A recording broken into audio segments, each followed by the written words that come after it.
Kagulat World. Buong mundo ng tennis ang nagulat ng personal na binati ni Rafael Nadal si Alexandra Alex Ayala matapos ang kaniyang kamanghamanghang panalo sa WTA circuit. Mula sa isang batang scholar sa Rafa Nadal Academy, ngayon ay isa ng ganap na WTA champion na pinagmamalaki ng buong Pilipinas. Ang pagbati ng Spanish tennis legend ay hindi lamang simpleng mensahe. Ito ay tanda ng pagkilala mula sa isa sa pinakadakilang manlalaro sa kasaysayan ng tennis. Matapos makuha ni Alex ang titulo sa Guadalajara, agad umabot kay Nadal ang balita.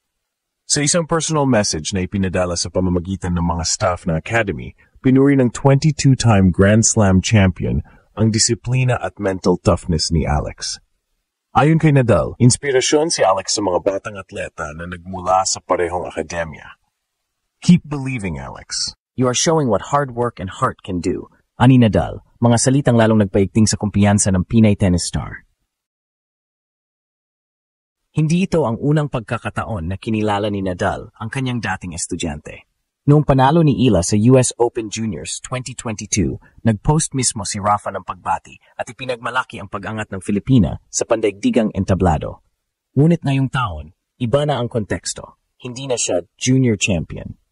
Si Alex na ngayon ay isang WTA title holder at iyon ang dahilan kung bakit mas malalim ang simbolismo ng mensahe ni Nadal.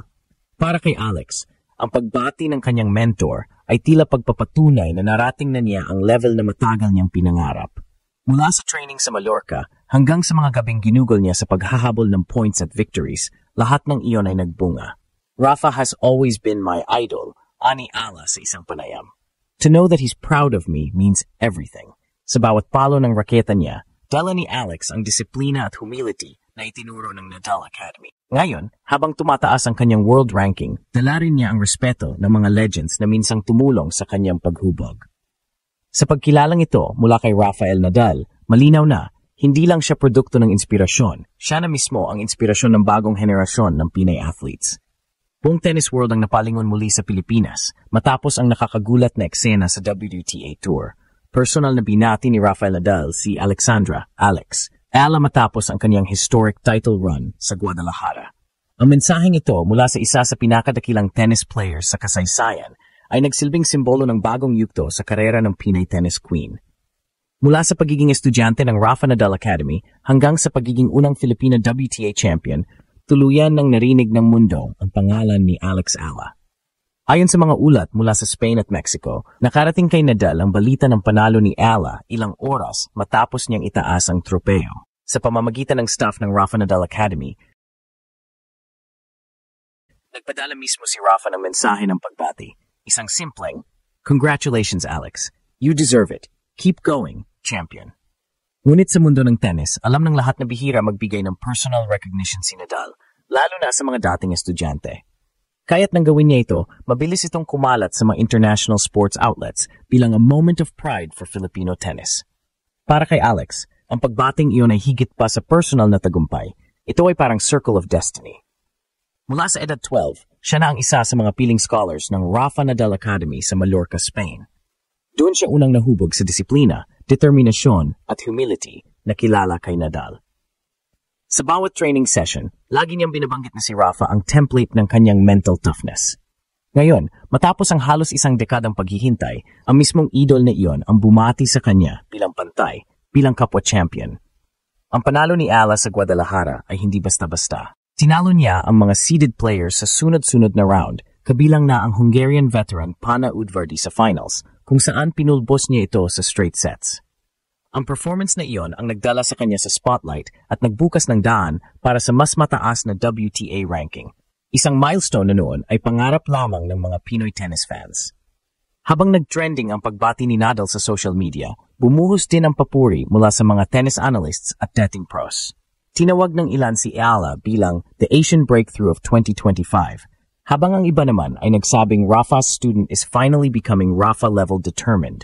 Ngunit sa kabila ng hype, nanatiling kalmado si Alex. Sa isang interview, sinabi niyang, nakakayak isipin na si Rafa mismo ang bumati. I owe a lot of what I am today to him and to the Academy. At ngayon, habang binabati siya ng mundo, isang bagay ang malinaw. Ang batang minsang nag-practice sa lilim ni Nadal ay siya nang nagdadala ng bagong liwanag para sa buong Pilipinas. Hindi na bago kay Alexandra Ala ang makitang binabanggit ni Rafael Nadal ang kanyang pangalan, pero iba ang bigat ngayong taon. Dati, simpleng scholar lang siya sa Rafa Nadal Academy, isa sa mga batang Pinay na nangangarap makapasok sa WTA circuit. Ngayon, siya na mismo ang inspirasyon ng mga bagong estudyante roon. Sa panalo ni Alex sa Guadalajara WTA 125, tila isang full circle moment ang nangyari.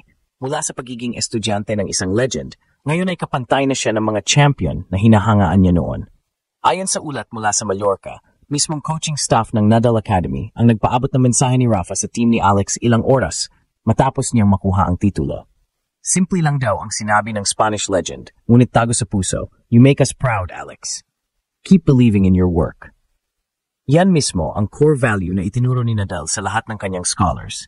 Disiplina, respeto, at pananampalataya sa proseso. Ayon kay Alex, ito rin ang naging sandigan niya tuwing matatalo o mag-struggle sa mga early rounds ng tournaments. Ang Rafa Nadal Academy ang naging ikalawang tahanan ni Alex simula pa noong 2018. Sa ilalim ng guidance ng mga dating coaches ni Nadal, pinanday siya sa parehong sistema ng training na naghulma sa multiple Grand Slam champion. Mula sa endurance drills hanggang sa mental conditioning, natutunan niyang tumindig sa bawat pagkatalo at manatiling kalmado sa bawat laban. Rafa always reminded us that real champions are built in silence, wika ni Alex sa isang panayam. So whenever I face pressure, I remember that lesson. Ang relasyon ng dalawa ay higit pa sa mentor at estudyante. Ito ay simbolo ng tuloy-tuloy na pag-asa. Hindi itinuring ni Nadal na forever student si Alex. Bagkus, kinilala niya ito bilang halimbawa ng kung paano umaangat ang kabataan kapag binigyan ng tamang oportunidad. Sa mga nakaraang taon, ilang beses na ring nagkita si Alex at Rafa sa Spain tuwing off-season, kung saan nagbibigay pa rin ng personal advice ang legend tungkol sa mental composure at recovery habits. Kaya nang lumabas ang balita ng panalo ni Alex, hindi nakapagtataka na agad siyang binati ni Nadal. Para kay Rafa, ito ang patunay na ang kanyang programa ay hindi lamang nagtuturo ng tennis, kundi nagbubunga ng mga tunay na champion sa buhay. Para kay Alex naman, ito ang pinakamataas na antas ng validation, isang mensaheng hindi niya kailanman makakalimutan. It means everything, sabi ni Ala. To have your idol tell you he's proud of you, that's bigger than any trophy. Sa panahong patuloy na hinahanap ng Pilipinas ang susunod na global sports icon, ang koneksyon ni Rafa Nadal at Alex Ala ay nagsisilbing inspirasyon sa mga kabataang atleta. Walang imposible kapag pinagsama ang disiplina, kababaang loob at tiwala sa sarili. Sa bawat palo ni Alex ngayon, dala niya hindi lang ang bandila ng bansa, kundi pati ang mga aral ng mentor na minsang nagbigay daan sa kanyang pag-angat.